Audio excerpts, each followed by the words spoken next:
nabaxhasi babo thola makube sebenzile ngibulele uNkulunkulu waprofita ngithwele lesithwele usuke eqolo kufela kwemini overnesakugcwele thola makube sebenzile phela uhamba 1.5 hours usuke eqolo namhlanje sihambe more than 3 hours thola makube sebenzile ithe imoto xa ilayishayo kanti intshaba zenkonzo zifonela unoteksi zathi nakulo Nombombo elayisha abantu ngemoto engeka lapha unoteksi baseke basijoyine imini zokuphuma elaleni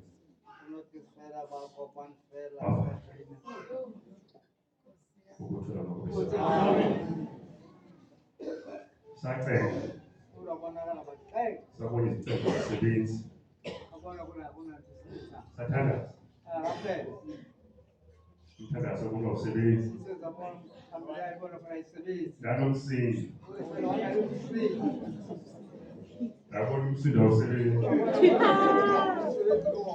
lapho labona manje isithoko ukuthola makube dinento endiyaziyo kodwa uba ndiyabizwa ekhaya thola makube silapha ke ngoku ngenxa yomthandazo yabantu ababili utata ukuthola makube mandibeke nje umnwe kweli lizwi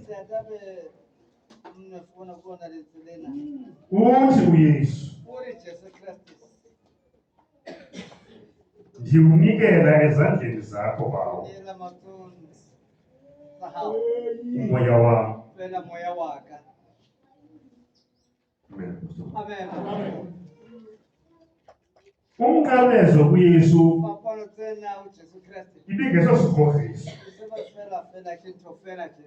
njengokuba utata uMazeze bethetha esithi ipunishment yamaroma ukuba umntu xa emile axhonywe emnqamlezweni but namhlanje uYesu akonanga uxhonywe ukuba ezofela izono zabantu thola makube sebenzile umnqamlezo kuYesu yayiloyiso yiyo le nto athi ngoku ndiyawunikela umoya wam ngoba lo moya unikelayo laa moya weza ngawo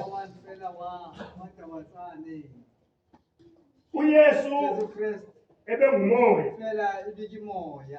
uthi uYohane uYesu wayela lizwi lalidala ukuthola makube sebenzile ngoku laa moya wazongena kwintombi enguMariya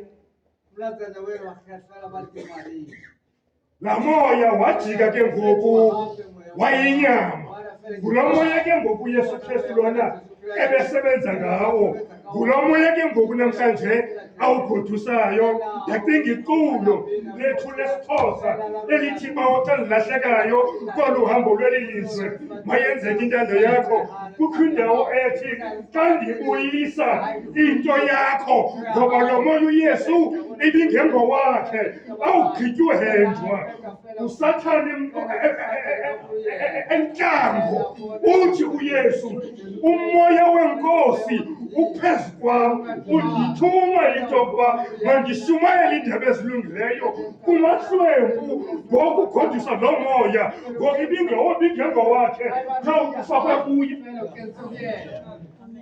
Amen. Ukuthula makube sebandleni man silandela umoya silandela ngomoya into ekunayo le nto ifakwe emntwini ebonwa ngu-Isaya uthi umntu onomoya kaThixo yindoda edelekileyo sithe sakumjonga asabine kumnwelela Nangoku iinkokheli zethu uthi usakuyijonga ufanele uba ngabuyidelile kodwa umoya kaThixo phaa silandela loo moya. Ngoku uYesu Kristu ugodusa loo moya wonyusa ithina labaprofita ukuthula makube sebandleni. Ebethe izolo abafundi bakhe andiyishiyi nedwa, ndilishiya nomoya wamongumoya oyingcwele. Ibe yi-contradiction le nto. Ebethe izolo ushiya kubafundi bakhe ngoku uyawugodusa. Sawuseyiphi kwaSibona? Kuthula makube sebandleni. Kanti kuzongqineleka ilizwi ethi ngomprofeti wamasango ethi uYesu Kristu ngumfowethu. Ukuthula makube sebandleni ngoba laa moya uYesu wawugodusayo wawuthoba uba wesemazulwini wawuncika uba ngamasango. Ukuthula makube sebandleni wemkuba ngamasango wawuncika uba ngethisa lo moya lona. Ukuthula makube sebandleni kusasebenza laa moya uYesu Kristu wawugodusayo. Ukuthula makube sebandleni wemkumprofeti wamangentsuso hayi ukuthula makube sebandleni.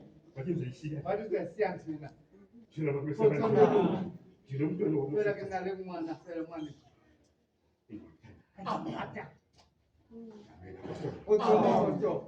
bathi cuba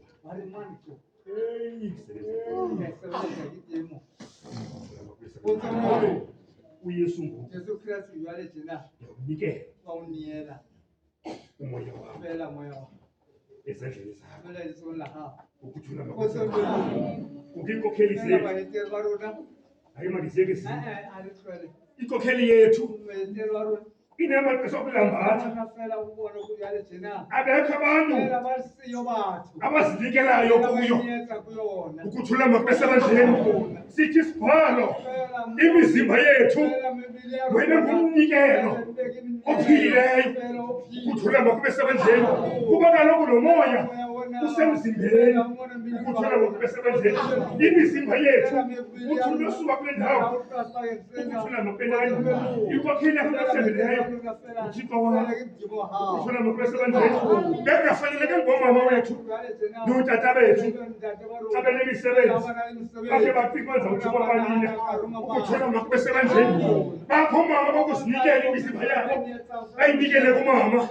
Ukuthula makube sebandleni ziphi intombi. Ukuthula makube sebandleni zinikele imizimba yazo kumama. Ukuthula makube nani ukhona ukuze into zomntu zihambe ngendlela enqwenelayo nangaphezulu. Apho tata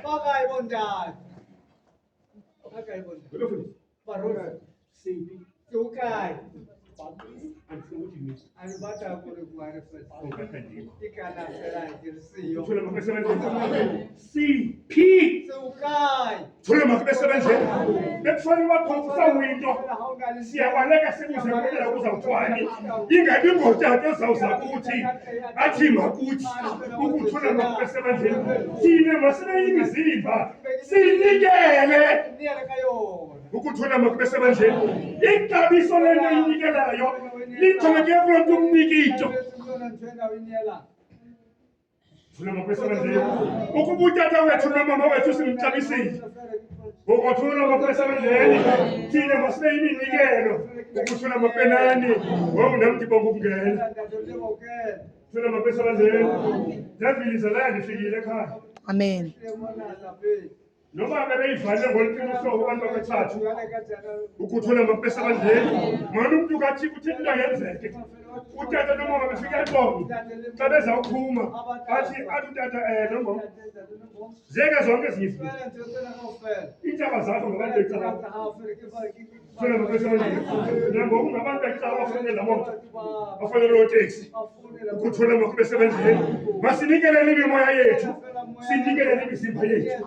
Ukuthula makube sebandleni ibe ngomnikelo ophilileyo kooThixo bethu. Ukuthula makube sebandleni zange simbone uba amasango simbona ngobaba nomama. Ukuthula makube sebandleni masithine thina okokwethu njengoba uyesu wanikela nathi makesifunde ukunikela sithi sibhalo onikela ngokuvimba uzawuvuna kwa ukuvimba namazwi nam ndikwenu ukulandela thula makube sebandleni nam ndikwenu ukubalwa endlini kaThixo ndikuze umbuzo othi xa le moto ivaliwa ndibalwa nganedolo thula makube sebandleni kanti lonke indlela isavuliwe namazwi cela umthandazo.